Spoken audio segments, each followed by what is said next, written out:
Smugness groupthink. I got it. I broke the record. All right, great show as always. Thank you, Tucker. Welcome to Hannity. Major breaking news tonight. The president is in excellent health, but the liberal mainstream media is not.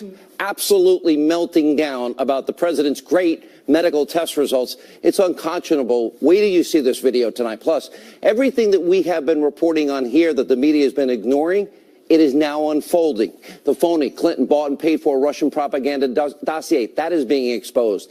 There is an indictment. Did anyone else report this? In the Uranium One scandal. And brand new tonight, a key witness in the exoneration before investigation of corrupt Hillary Clinton and the email server scandal will be grilled by congressional lawmakers. It's all coming to pass, as I've told you, and a bombshell report from Sarah Carter tonight about Fusion GPS continuing to investigate to this day President Trump.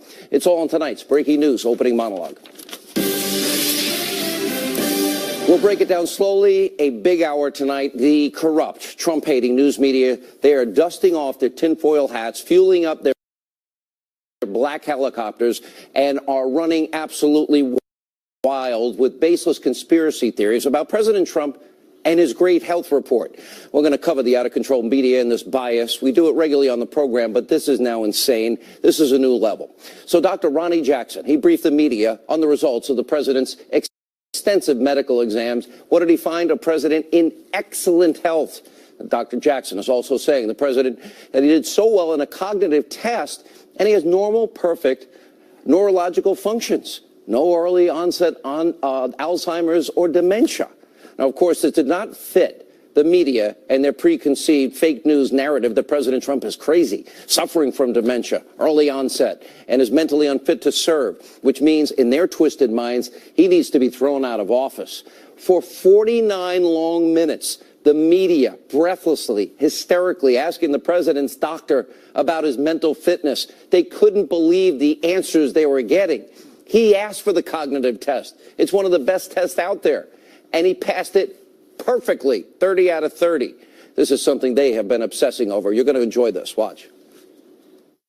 Can you assess the president's mental fitness for office? The president appeared to slur his words. Hello, everybody. I'm Jesse Waters, along with Kimberly Guilfoyle, Juan Williams, Dana Perino, and Greg Gutfeld. It's 5 o'clock in New York City, and this is the 5. Things like early onset Alzheimer's, are you looking at dementia-like symptoms? On what basis would you, and this is just a philosophical question, advise the cabinet that the president is unable to discharge his duties? How does that bar get met? When you analyze his cognitive ability or neurological functions, that is not the same thing as a psychiatric exam or a psychological exam. It is not. You mentioned that you gave the president a cognitive test. Was that the mini mental state examination? Or the Hello, everybody. I'm Jesse Waters, along with Kimberly Guilfoyle. Can you tell us what specific cognitive test you made, given that there's scrutiny of what was overlooked at the time with President Reagan in terms of Alzheimer's and things he was then known to suffer from at a later date? Can you say that whether the test that you ran would exclude any of those things? The president's age in continuing his physicals in the future, will you also continue the cognitive testing? You say that the president was the one who requested the cognitive test, that it wasn't necessarily needed for someone of his age. Did he tell you why he wanted it done? What is your take of all the doctors and clinicians all across the country who have said that in this president they see symptoms of this, that, and the other? Symptoms in what way? Well, symptoms of dementia. Pretty amazing. Now, to reiterate, Dr. Jackson, he told the media that the president is in excellent health and he could easily serve for 2 terms. That really got to them. Now, the only thing wrong, okay, he has moderately high cholesterol. A lot of us do. He needs to lose a couple of pounds. A lot of us do. And, of course, the media, they couldn't stand the good news. They couldn't even believe it. Now, this is what's interesting. They have so convinced themselves in their little bubble that they have. You know, it's like an echo chamber that only they listen to. Endless hours of speculation that the president was unfit for office. So the press conference just continued to go off the rails like I have never seen before. Never before has a doctor been this transparent with the media asking Dr. Jackson about things like the president's Twitter use, his television watching habits, how many scoops of ice cream he has for dessert. Take a look at what supposedly is investigative journalism in this country in action. Take a look. Do you keep a tally of how much golf the U.S. president plays? Some of the president's friends have told reporters in the past that they think he's a germaphobe, that he washes his hands obsessively and is concerned about that. Have you seen any indication of that type of behavior? Does he watch too much TV? I don't.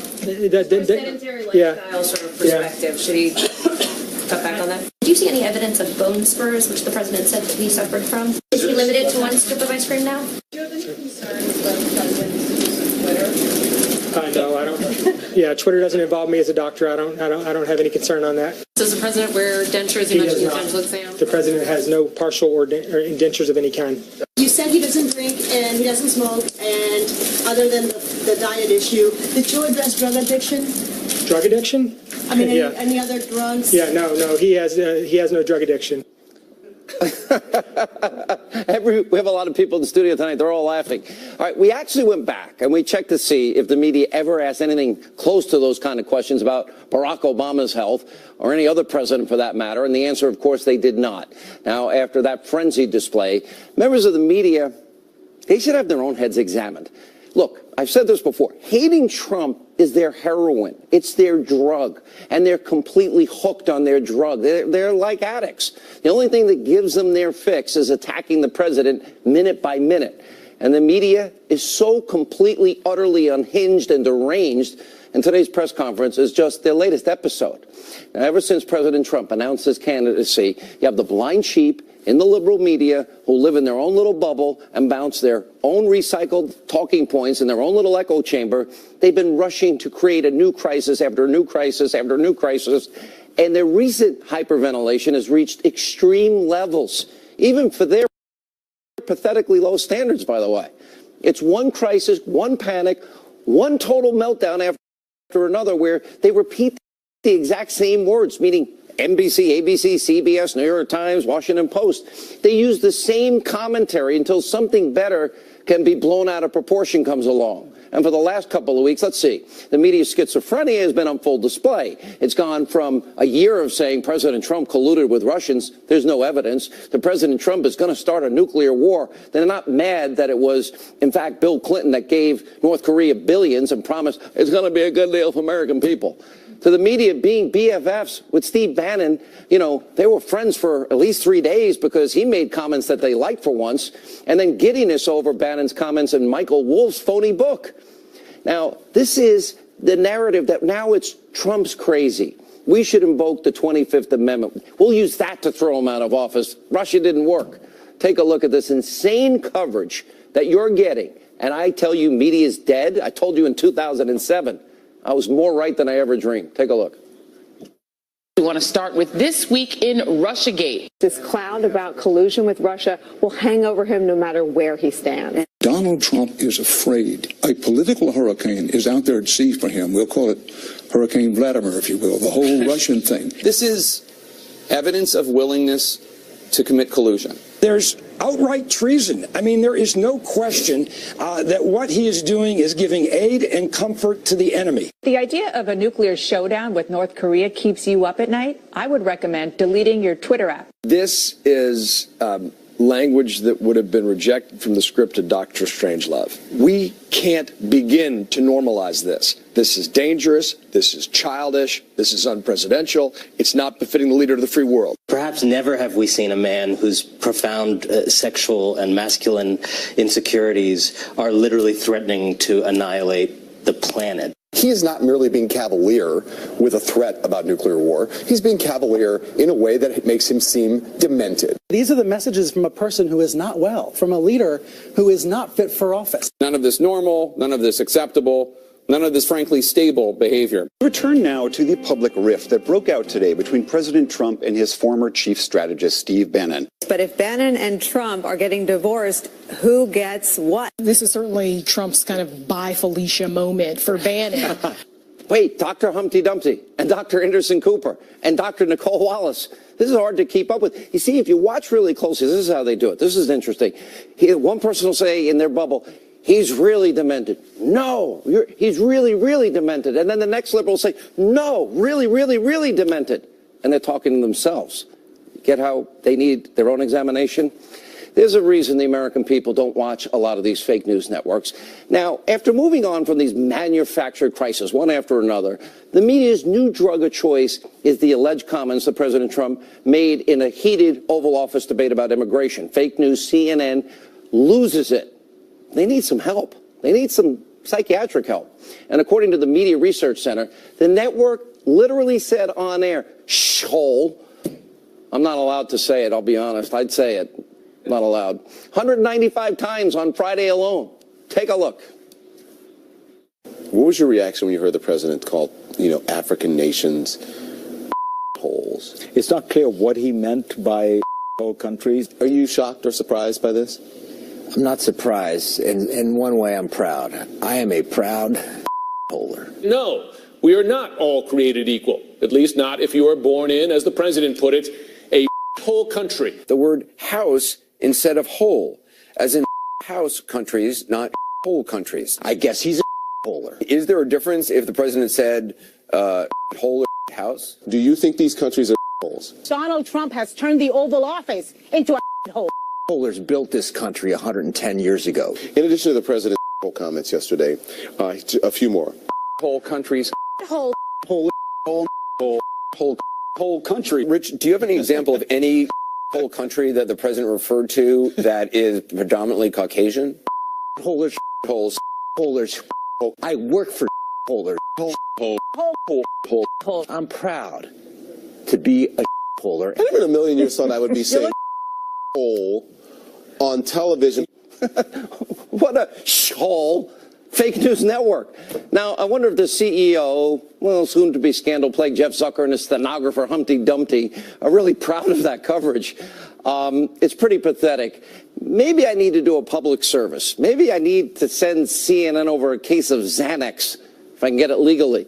And since the media, led by the highly esteemed Drs. Joe Scarborough and his soon-to-be bride, Dr. Mika Brzezinski, since they love to diagnose the president even though they have zero medical qualifications, all right, let me play the same game. I'll step into their echo chamber for a minute, and I'll play their game. Here's Dr. Hannity's prescription tonight. All of you in the fake news network, you desperately, trust me, need psychiatric help.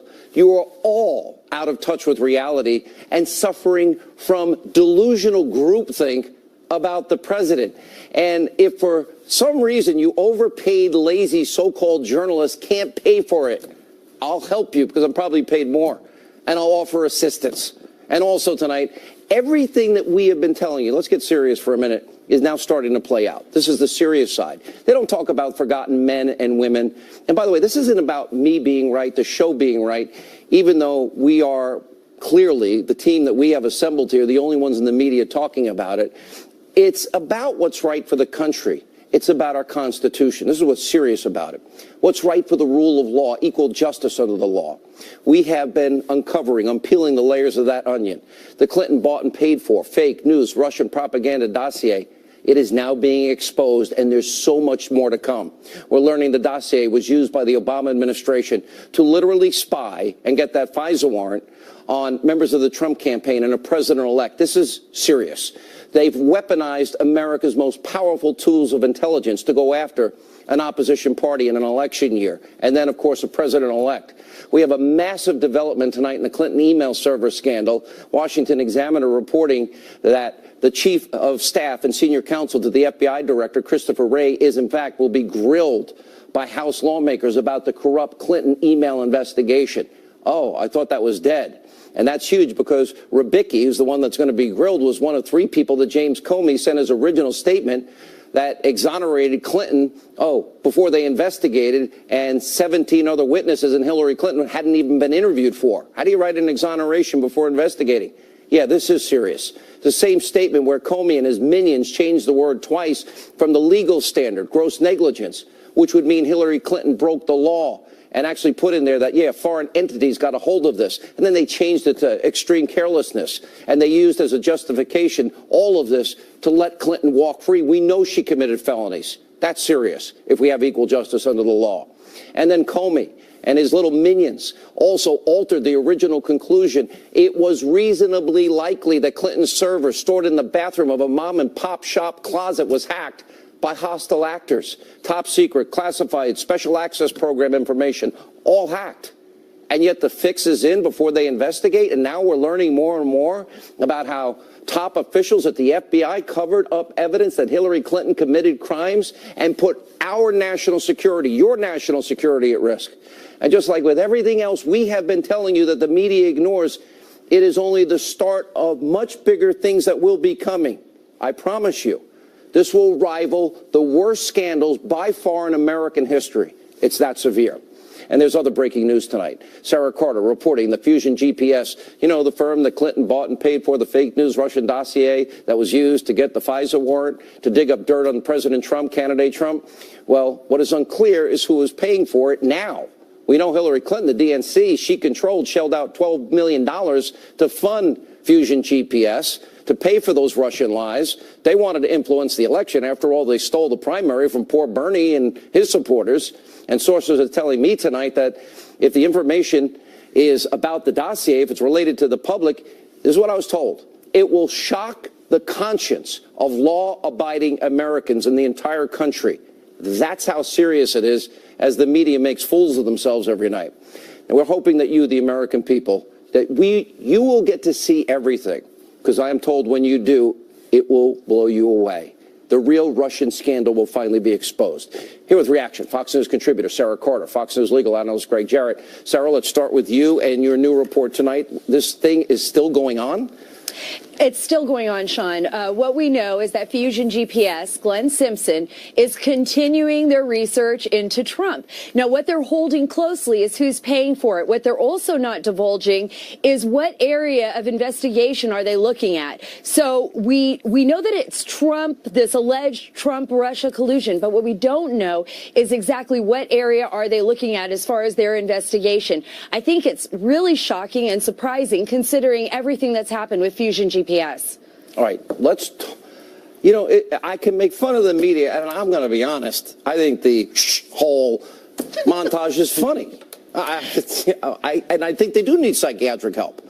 I truly believe it. But now when I get to the serious side of it, which is the law, equal application of the law, the Constitution, surveillance abuses, Fourth Amendment violations, and then, of course, the forgotten men and women ignored. It's not funny anymore. The worst is the changing of Comey's exoneration statement that initially found Hillary Clinton had violated the law and committed crimes. Critical wording was changed by a handful of people. We know already Andrew McCabe apparently was involved in that. After withering cross-examination before Congress 2 days later, he made it be known he's quitting before being demoted or fired. Next in line is James Rubicki. We learned that today. He'll be questioned. After that, Lisa Page, inevitably Peter Strzok. These are the individuals who appear to have unduly influenced James Comey, and maybe he did it wittingly, to exonerate Hillary Clinton in the face of overwhelming evidence. They did it purposefully. You don't write an exoneration. Sure. Before an investigation. You do not do it. And the media, if they had an ounce of honesty, if this was Donald Trump that had an exoneration and no investigation, they really would need that box as annex. Comey initially wrote that the sheer volume of classified documents on an unclassified server in the basement of her home was evidence of gross negligence. Somebody changed it. Congress needs to get to the bottom of it. You can't count on somebody like Mueller to investigate that. He's got his own political agenda. Sarah, I heard the words, what the House intelligence community was handed by the Department of Justice. And there's 1.2 million pages of materials that was handed over by the IG to Congress. This is after a year's worth of investigating. The words I got were, it will shock the conscience and the soul of this country. Unfortunately, that is the words I'm hearing as well. I mean, we know how extensive this is, and some of the questions we need to be asking, I think Greg brought up some really important points, but some of the questions they want answered is, did the FBI know when they went to the FISA courts to get a warrant to investigate Trump that the DNC and Hillary Clinton campaign were behind the payment of this dossier, which is unsubstantiated, which is salacious, the majority of which is unverified? Did they know? And if they didn't know, shouldn't they have known? And what parts of those dossiers were used to get this warrant? These are huge questions, Sean, because all of that led to spying on Trump and his campaign. And those are real stories with real connections that the media should be investigating. And I think that's what's so disappointing. Glenn Simpson took no steps to verify the dossier that he arranged and helped pay for with Hillary Clinton and Papadopoulos in the New York Times talked about four-way hearsay. And now he's trying to make up for it belatedly. Well, you can't, because on its face, the document is a farce. It was a pure fabrication, multiple hearsay, no direct evidence. Four-way hearsay. Would that ever be admitted in a court of law? Absolutely not. Not even double hearsay. Thank you. Funny but serious, and we've got so much more to come. We have an unbelievable show tonight. Eric Trump next, and so much more. Stay with us. Explain to me how a guy who eats McDonald's and fried chicken and all those Diet Cokes and who never exercises is in as good a shape as you say he's in. It's called genetics. I don't know. It's some people have, just great genes. I told the president that if he had a healthier diet over the last 20 years, he might live to be 200 years old. Is he limited to one scoop of ice cream now? I don't limit his diet at all. I just I make recommendations. Does he watch too much TV? I don't. From a sedentary lifestyle sort of perspective, should he cut back on that? I'm not going to comment on that. I mean, I might comment on that if that were my 5-year-old. I might tell you they watch too much TV, but I'm not going to. The president, he can watch as much TV as he wants. Media couldn't believe the reaction today. That was the president's position. Rear Admiral Ronnie Jackson answering the mainstream media is insane. And I mean literally insane. I mean, they need psychological help, psychiatric help, questions about the president's health. Here with the reaction now from the Trump Organization, President Trump's son, Eric Trump. There's a part of this is funny, but it's not funny because they, in their little bubble echo chamber, have convinced themselves. And your dad asked for a cognitive test, which apparently was one of the hardest ones that is. And he aced it. 30 for 30. It's insane. First of all, I think the Admiral did an amazing job. I do too. Second of all, I mean, does he watch too much TV? Does he eat too much ice cream? Are you kidding me? By the way, if I look around that room, half of the people that were in there, I remember from the campaign. Yeah. And I remember them sleep deprived, drinking cases of Red Bull because they couldn't keep up with your father. As he was on his 7th speech of the night, they were in the back, not speaking in front of 30,000 people 7 times in a row in 4 different states. They're totally falling asleep. They can't keep up with him. I mean, my father, first of all, I've never seen the man with a cold. Second of all, he has more energy than any person I have ever met in my entire life. He will outwork anybody. He stays up. I mean, the guy is incredible. I mean, I watch the charade and I say, give me a break, guys. I mean, but it's been nonstop. I've listed your dad's accomplishments for the first year. 81 phenomenal.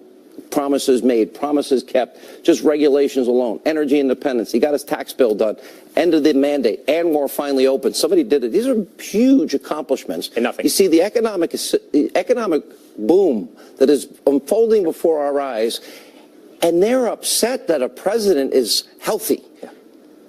Excellent health. With that result, watch as much TV as you want. Eat as much ice cream as you want.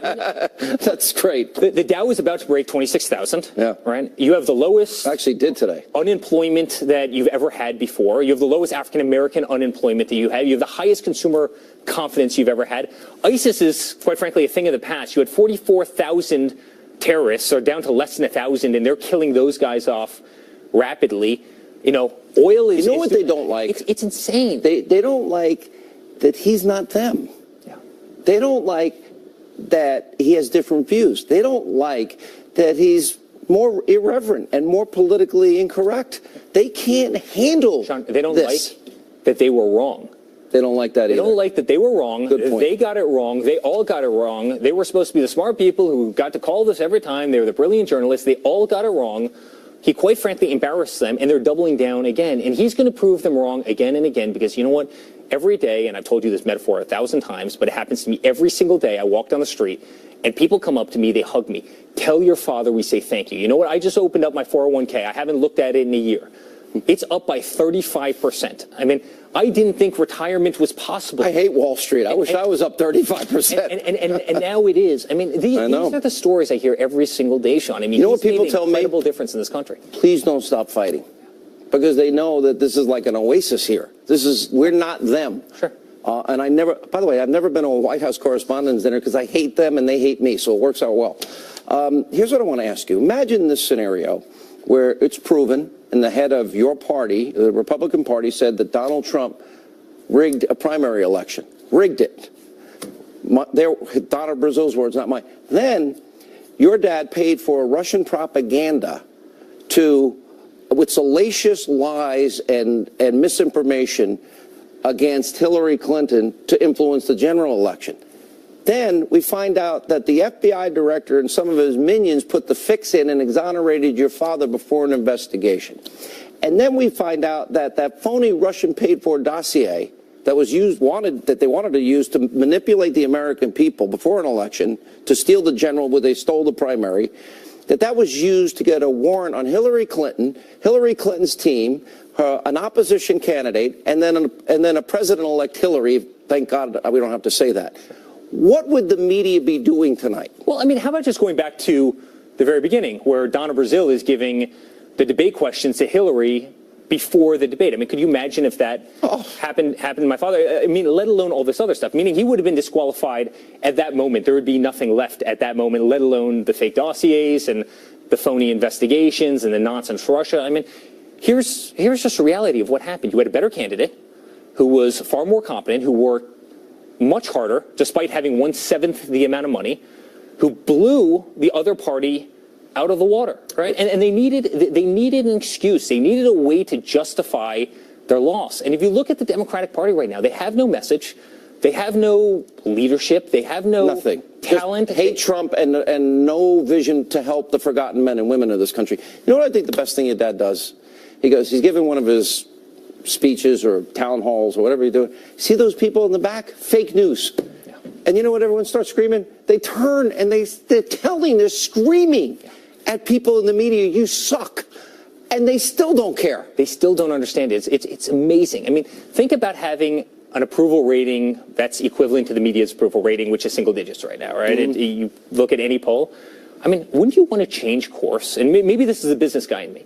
If something's not working, look at CNN's ratings, right? Good point. They have 0 ratings, right? If something's not working, wouldn't you want to change course as opposed to doubling down and doubling down? 195 times they said hole on the fake news whole network. Yeah. Sorry, I can't help it. I can't help it. They told me I can't say it on the air, and it's pissing me off. By the way, not one time did they mention the Dow hitting 26,000. No. Not one time did they talk about ISIS coming back to this country. Not one time did they talk about ISIS. I mean, everything that's actually important to this nation. And, you know, the one thing I learned through this whole process, I mean, if there's one thing that I'll take away is that the media does not understand, at least the vast majority of the media, does not understand the voice of this country. It's controlled out of New York. It's controlled out of L.A. It's controlled by... It's not the country, though. Six people right at the very, very top who's, you know... At any point do they care about the men and women in poverty, out of work, and on food stamps? At any point do they care about national security? At any point do they examine it was dumb of Bill Clinton and Obama to try and bribe murdering dictators to like us? Because unless your father... $150 billion away. I mean, in a cargo plane with currency from a million countries. Everybody's complaining about $18 billion for a wall, but they're willing to give Iran $150 billion. I mean, it just doesn't make sense. I know you guys are tough. I actually say this all the time. You can take it, your brother can take it, your sister can take it, Jared can take it. But then they pick on the First Lady and your 11-year-old brother, and they don't stop. They don't even see that as being wrong. There are no boundaries. Honestly, there are no boundaries. It actually, it's almost the worst of humanity sometimes. There are no boundaries the way. You don't go after a 12-year-old child. You just don't. You're 12 now? Somewhere right there. You don't know either. Don't worry, we're good. I'll focus on my 4-month-old who's growing faster. I wish we could show the picture of your little boy that you sent me. It was great. They went after him as well, right? I mean, that's before he was born. Before he was born. Chelsea Handler, what a gem. She goes, you know, I hope you have a miscarriage. I mean, that's evil. This is the level of evilness that you have out there. It's sick. It's all right, sad. I got to roll. Good to see you. It's good to see you. Thanks for stopping by. Our audience like to hear from you. When we come back, a live report with Ed Henry from the White House. Sebastian Gorka, Kayleigh McEnany. Busy news night. A lot more to come straight ahead. We're following big developments out of Washington tonight. The clock now ticking towards a government shutdown. The government never really shuts down at the end of the week. I'll explain. Also, Homeland Security Secretary Kirstjen Nielsen was unbelievable on Capitol Hill today. Here to break it all down from the White House, Fox News Chief National Correspondent, our friend Ed Henry. Big day on Washington today. Sean, the government never fully shuts down, right, Ed?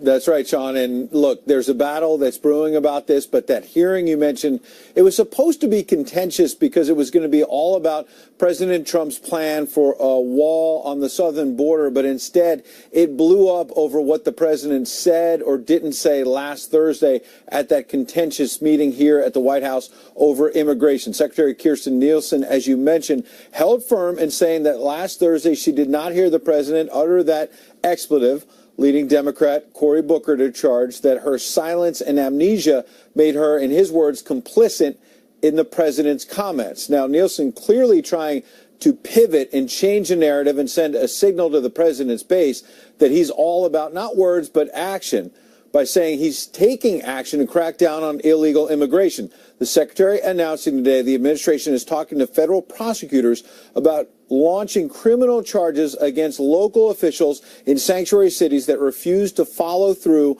on federal orders to deport criminals. Also new today, the Department of Justice revealed it's going to try and go directly to the Supreme Court to fast-track its appeal of a federal judge's ruling that new DACA applications can start up. Republican Lindsey Graham, meanwhile, charged all that's a dramatic turn from 1 week ago today when the president gathered both parties in the cabinet room, you see it there, and said he wanted a deal where he would take care of the DACA kids with love while also tightening border security.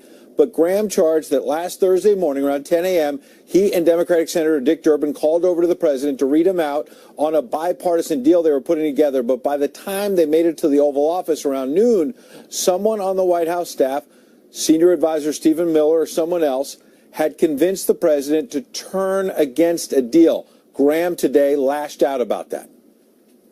Something happened between 10 and 12, and I like Secretary Nielsen. She's a nice person.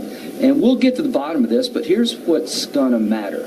How does it end? How does it end? Does it end with the government shutting down? We cannot do this with people in charge at the White House who have an irrational view of how to fix immigration. But new tonight, a senior administration official fired back to me that is not how it played out. This official said Graham and Durbin, in his words, begged for an Oval Office meeting to present their own deal that went around a framework that House Majority Leader Kevin McCarthy had been working on. This official declared that Graham, quote, tried to sabotage the framework. Nobody knew what was in the damn plan, this person said. The president was frustrated and hit Graham with questions, and Lindsey had no answers. The president shut him down. So the bottom line is it's gotten very contentious on immigration, leading to questions about will this lead to a government shutdown? As you noted, that's unlikely to happen. And in fact, a top official here at the White House tonight told me they're willing to call the Democrats' bluff. If the Democrats are willing to shut down the government over a clean bill on DACA, this White House is prepared to let Democrats do that, Sean. And the government never shuts down.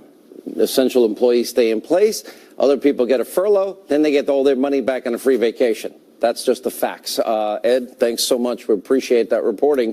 Fox News national security strategist Sebastian Gorka joins us now, as well as the author of the brand new best-selling book. It's called The New American Revolution, The Making of a Populist Movement. RNC spokesperson Kayleigh McEnany is with us. One thing I will say about what Ed was just discussing, I know Dick Durbin called the president. I know Dick Durbin said we have a deal. But Dick Durbin only had a deal with Lindsey Graham. Nobody else was in the deal. And then Lindsey Graham and Dick Durbin, Dr. Gorka, they come out with their statement, then contradicted by other people, so I wasn't there. Well, we all know Dick Durbin's rather elastic relationship with the truth. At the end of the day, it's a very simple equation. We have half of the congressmen and women on Capitol Hill who will do whatever it takes to block this president. And let's just translate that into what it means in terms of policy. They don't want to secure the border. They don't want to reform immigration. They want to maintain this Russian roulette of the diversity lottery. They want to maintain chain migration. Remember the New York attacker on the bicycle path, a terrorist that was able, through chain migration, to sponsor 23 people to come into this country. And let's go even further. Tax reform. How many Democrats voted for tax reform, Sean? None. It comes down to this. We have one party, the DNC, that wants Americans to suffer. All the good things the president has done, they are trying to block. And at the end of the day, it's un-American. And Kayleigh, the deal was really simple because 5 years ago, a lot of these same Democrats are on record saying we've got to secure the border, voting for 700 miles of the wall, which the president wants 5 years ago. They're such hypocrites.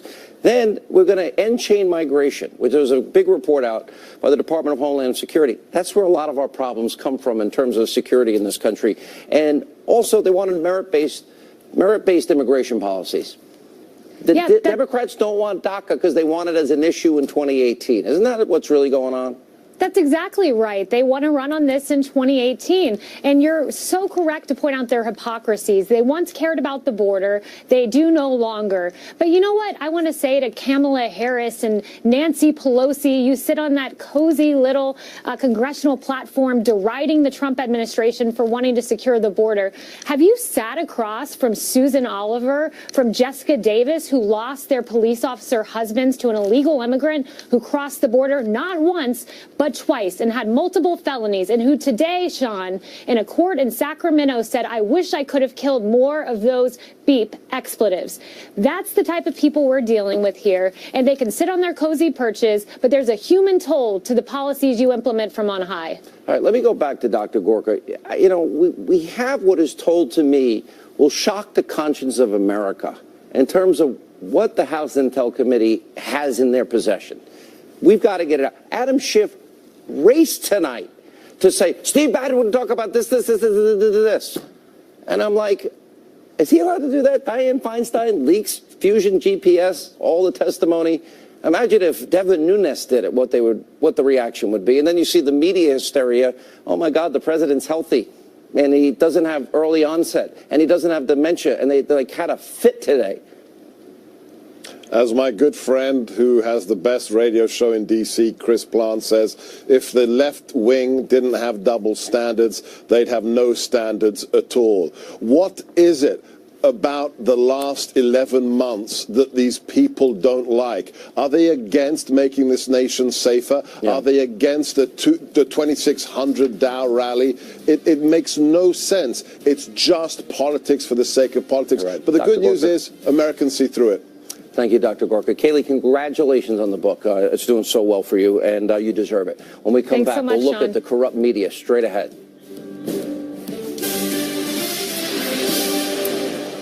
Breaking tonight, our friends over at the Media Research Center, they came out today with part one of their very revealing new report. It's entitled 2017, the year the news media went to war against a president. Now, in this study, they detail just how ridiculously partisan the media's coverage was of President Trump's first year in office. For example, check out this graph. It shows the negative coverage of President Trump and his administration, what they received on the network evening newscasts throughout the year. It consistently, you can see it right there, hovers around 90% negative versus 10% positive. Neutral coverage was excluded. And not surprisingly, those same network evening newscasts dedicated an insane amount of coverage to the fake news Trump-Russia collusion story. In fact, according to the MRC, they spent over 1,200 minutes talking about it, far exceeding the coverage that they gave to any other story, which, of course, were also anti-Trump. And the Media Research Center also gave us an exclusive sneak peek at part two of this report, where they analyzed 6 Trump accomplishments that the network evening newscasts have virtually ignored. The president's actions on deregulating, expediting pipeline projects, promoting religious freedom, reforming veterans care, confirmation of conservative judges, drilling in parts of the Arctic and elsewhere, and moving us to energy independence. For anyone else to look at these graphs, if you think the news media is not biased, didn't have an anti-Trump agenda, well, what more proof do you need? Watch today's press conference. Here with Reaction, The Hill's Joe Concha. You are an island unto yourself in a lot of ways, because you're not in the bubble echo chamber. And I notice they don't like you for that. Well, I'm not here to make friends. I just want to look at things objectively, honestly. And if by not being a conformist puts me on an island, then so be it. You talk about Media Research Center. Pew Research did another study just to show that this isn't just one study done by a conservative group. Right. Pew Research at the end of the year showed that President Trump gets 5% positive coverage. Now, numbers don't mean much unless you contrast it with something. So let's look with the previous president, what he got in his first year. Only 20% negative coverage. President Trump, 5% positive. President Obama, 20% negative. And as you said, the President Trump had plenty of accomplishments. It was bumpy sometimes, obviously, with health care. But how you get to 5%, I have no idea. So what it tells you is that there's not just bias in the media, Sean, but that of the blatant variety. I did an 195 holes on fake news CNN alone. Yeah. Okay. You know what I'm going to do tomorrow night? I'm going to do all 195. Really? I'm going to do. I got to. Just don't play the drinking game where you have to do a shot of a Boilermaker every time you do one. You'll be dead. And you watched the presser today. I don't want any bias. What did you think of it? Because it was, to me, a collective insanity. It underscores the hubris of the defeated. Of a defeated narrative. That's what Eric Trump said. Really? Yes. He used my line, the hubris of the defeated? No, close. I mean, he basically said they can't stand that they were wrong. Oh, okay. I stole it from A Beautiful Mind with Russell Crowe, but that's a Did you really? Oh, yeah, of course. Great. But what we also saw was pious defiance that inflicts not all, but many in our journalistic community. I mean, by not accepting the results, you're not a medical professional, like a Dr. Ronnie Jackson. Whoa. Yeah. Liberal Joe is not a doctor? There's not Dr. Mika Brzezinski? Are you kidding me? Just to review what you're saying, on an almost daily Dr. basis. Anderson Cooper? Joe Scarborough does say that the president has dementia on his show on an almost daily basis. He also went to the Washington Post and wanted to put it in an op-ed. The Washington Post editorial editor, his name's Fred Hyatt, said we are not putting in our paper a specific medical diagnosis that wasn't conducted by a doctor of the president. So kudos to the Washington Post for doing that. Yeah, okay. I'll kind of have to agree with you. Come on. All right. No, that's true. All right. But you watched the presser today, and you saw the president's doctor. The president asked for the cognitive test. Yeah. He not only aced it, it was a perfect score. 30 out of 30. All right. Now, I've been around a lot of people. I've been around the president, as you know. I know that they're lying. Mm-hmm. And I'm not a doctor. I'll just follow in Liberal Joe's footsteps. Yeah, I'm not so sure they're lying. I think they think because they watch a couple of episodes of Doogie Howser or the Grey's Anatomy that they're suddenly medical professionals. And honestly, you watch that press conference again, and I ask anybody to do it on YouTube, there are a lot of journalists that made fools of themselves today. Totally agree. Great work. You will love the video of the day and, of course, the hotline next.